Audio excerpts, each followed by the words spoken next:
Hello students, आपका स्वागत है आपका अपना यूट्यूब चैनल आर्ट्स बल्ला। तो आज हम लोग प्राचीन भारतीय समाज में वर्ण व्यवस्था को देखेंगे। वर्ण व्यवस्था, वर्ण का शाब्दिक अर्थ होता है दोस्तों रंग, है ना। तो रंग के आधार पर नहीं बल्कि कर्म के आधार पर भारतीय समाज को जो 4 वर्गों में बांटा गया था प्राचीन काल में, आज हम लोग उस पर डिस्कस करेंगे। तो आइए बिना किसी देरी किए हुए हम लोग जानने का प्रयास करते हैं कि भारतीय समाज में वर्णित 4 प्रकार की वर्ण व्यवस्था कौन कौन थी।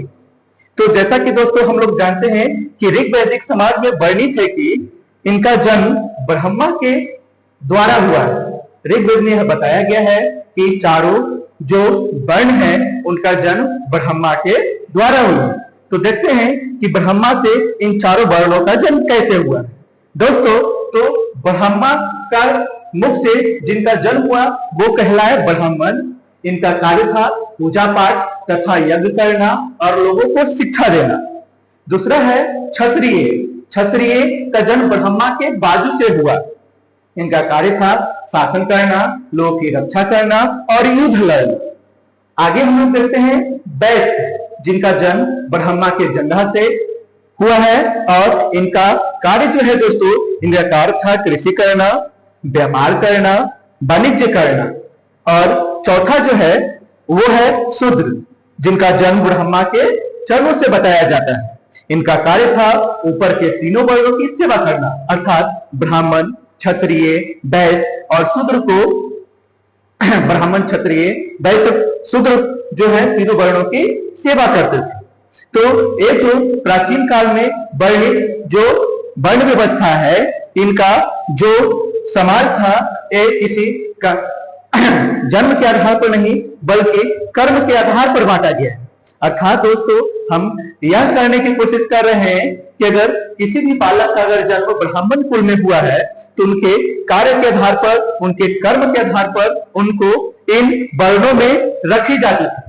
जैसे अगर किसी ब्राह्मण के घर में कोई बच्चा का जन्म हुआ है लेकिन उसमें यह गुण नहीं है कि वो किसी को पढ़ा सकता है, किसी को यज्ञ करवा सकता है या शिक्षा दे सकता है। अगर उसमें गुण है कि वो बलशाली है, हिष्ट पुष्ट है, योद्धा बन सकता है, तो वो उसको क्षत्रिय के कैटेगरी में रखा जा सकता है।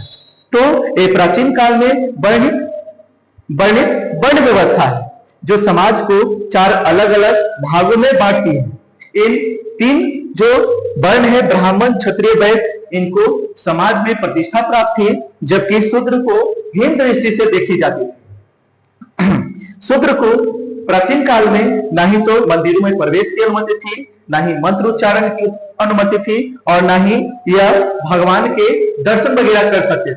इन पर पूरी तरह से ब्राह्मण, क्षत्रिय और वैश्य लोग ने प्रतिबंध लगाया हुआ था, इसलिए समाज में इनकी प्रतिष्ठा कम थी। तो ये थी प्राचीन भारत की वर्ण व्यवस्था।